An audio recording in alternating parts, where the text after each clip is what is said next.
With over 3 million visitors a year, 77,000 feet of saltwater shoreline, 2 lakes, an abundance of wildlife, and no shortage of gorgeous views, Deception Pass State Park is the ideal location for many kayakers, supboarders, canoers, and other paddlers to enjoy the water.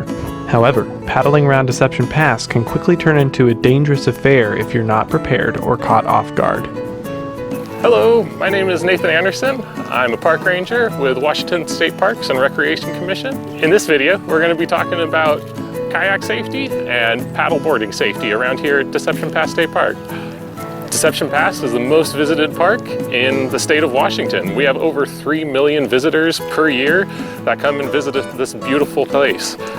We have about 15 miles of shoreline, and the park encompasses 9 islands, which includes Skagit and Hope Island, which are part of the Cascadia Marine Trail. So a very popular place for paddleboarding and kayaking and even canoeing in some of our lakes. We do also encompass 2 lakes here in the park.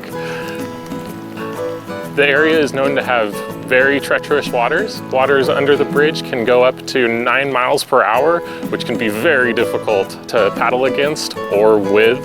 It gets very deep under the bridge. It can get up to 150 feet deep under there, and the tides can flow like crazy. We can get swells up to 9 feet tall. So it can be a very treacherous place for people that are unprepared or unpracticed in these areas. For kayaking in this area, we do recommend that you get the boater safety card that is hosted by Washington State Parks. You can find it on our website.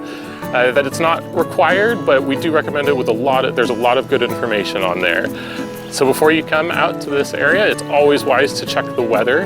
You don't want to come on a bad weather day, or if you do, you want to be prepared, because any kind of weather can come up. High winds can result in very high swells, which you do not want to come up against when under the pass with the strong currents. If the weather doesn't work out for what you're planning, then it's always smart to have a contingency plan of where to go instead. Like I said, we do have lakes here in the park that are also extremely gorgeous to go explore. So you don't have to just kayak in the ocean or paddleboard in the ocean. If the weather isn't good there, then check out some of the local lakes in the area. It's always smart to have a boating log left with family members at home or anybody that is staying behind, so that people know where you went, where you're going, what time you're planning on coming back, and any ways that they could contact you in case you don't respond at a time that they were expecting.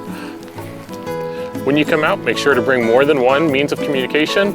Bring your cell phone, but know that your cell phone can get destroyed or damaged by the water, so bring a more waterproof means. We always recommend bringing a marine radio, and at a bare minimum, bring a whistle and have it strapped on your body so that you can signal to people on the shore in case you are in distress.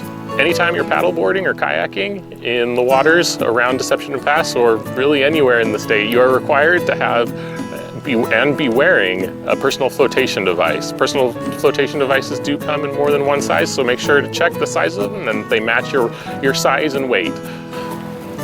A good thing to always have on your vessel is an if found sticker. These will include your name and 2 phone numbers to be called in case your boat is found by itself without you. That can be a very dangerous circumstance because we don't know who lost this paddleboard or kayak, and that can prompt a whole search effort. So if we have a phone number on that vessel, then that stops that search effort because we know you're already okay, and then we can return this vessel to you. So it's a very good thing to have for both the rescuers and the owners of the vessel.